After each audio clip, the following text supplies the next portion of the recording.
সমস্ত প্রিকশন নেওয়া হয়েছে আমাদের, যেমন বিশেষ করে এখানে জগন্নাথ বাড়ি, ইস্কন, দক্ষিণের বাড়ি, এটা সবচেয়ে বড় রড হবে। কিন্তু ইনস্ট্রাকশন আছে, আমি ওদেরকে ইনস্ট্রাকশন দেওয়া হয়েছে কোনো স্টিল বা অ্যালুমিনিয়ামের কোনো স্ট্রাকচার হবে না, সিনথেটিক কাপড় ব্যবহার করা যাবে না, এমন ইনস্ট্রাকশন দেওয়া আছে। এবং আমাদের 3টা গাড়ি থাকবে কালকে, 3টা স্পটে। ইস্কনের সাথে থাকবে, আপনার দুর্গাবাড়ির এখানে থাকবে, লক্ষ্মণ বাড়ির এখানে থাকবে, জগন্নাথ বাড়ির এখানে থাকবে। পুরোপুরি প্রিপারেশন নেওয়া হয়েছে শহরে কোনোখানে যেমন কোনো ইনসিডেন্ট না হয়, তাহলে আমরা প্রস্তুত আছি। এখন ইস্কন মন্দিরের যে মেয়েটা তারা অ্যালুমিনিয়াম বানিয়েছিল অপারেশন দিয়েছে, আদৌ এখনও পারমিশন হয়নি ওদের, ডিএম সাহেব এখনো পারমিশন করেনি। ওনারা হয়ে যাবে, যারা কাঠের উডেনের স্ট্রাকচার বানিয়ে ওদের হবে, আমরা পারমিশন দিয়েছি, আমরা পারমিশন দেবো।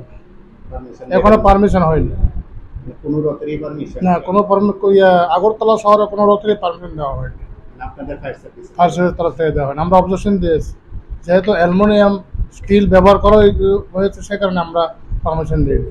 টোটালি কাঠের হতো। যে কুমারঘাট ইনসিডেন্ট গেল, এখানে আমি নিজেও স্পটে ছিলাম, 10-12 জন লোক মারা গেল, এই সেম অবস্থা। ফায়ার সার্ভিস কোনো অবজেকশন সার্টিফিকেট দিইনি আমরা। ওরা প্রয়োজন মনে করছে না, নিচ্ছে না, কিন্তু বড় ধরনের একটা ইনসিডেন্ট হয়ে গেল। গত বছর আমি তখন কুমারঘাট ছিলাম, ওই দিনকে স্পটেই ছিলাম আমি। সে কারণে এবার কড়াকড়িভাবে পদক্ষেপ নেওয়া হয়েছে এবং ডিএম স্যারের কাছেও রিপোর্ট করা আছে। সরাসরি মিটিংয়ে বলা হয়েছে এমনভাবে স্টিলের স্ট্রাকচার হলে আমরা পারমিশন দেবো। তাহলে আগরতলায় কোনো রথেরই হ্যাঁ, এখনো অনুমতি পাইনি ফায়ার সার্ভিস দপ্তর থেকে।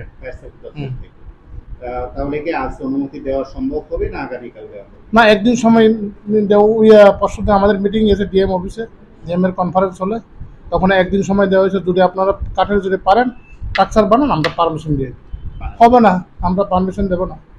না, কাঠের হলে আমরা পারমিশন দিয়েছি।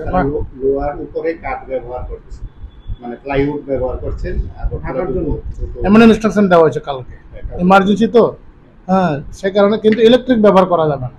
গাড়ি আছে, স্টাফ আছে, ফায়ার এক্সটিংগুইশার আছে, ট্রেসার আছে, কোনো ইমার্জেন্সি যদি হয় সঙ্গে সঙ্গে আমরা এখানে হাসপাতালে যেমন নিতে পারি। যদি কোনো ফায়ার ইনসিডেন্টও যদি হয়, তো আগুন নিবারণের যথেষ্ট আমরা ফায়ার এক্সটিংগুইশার নিয়ে রেখেছি। এবং পাশাপাশি আগরতলাতে যে অবস্থা, এবং আমার আন্ডারে খোয়াই, সিপাহী জেলা ডিস্ট্রিক্ট আমার আন্ডারে, যেমন ত্রিপুরার সবচেয়ে বড় রড মেলাগড়, হ্যাঁ, সম্পূর্ণটাই কাঠের তৈরি স্ট্রাকচার। এবং ত্রিপুরা আপনার সবাই জানেন তো, ত্রিপুরাতে সবচেয়ে বড় রড, ওই এখানে পুরো প্রিকশন নেওয়া হয়েছে। আমার এখানে স্টাফ অ্যাভেলেবেল আছে, আমার গাড়ি আছে, সব দেওয়া আছে।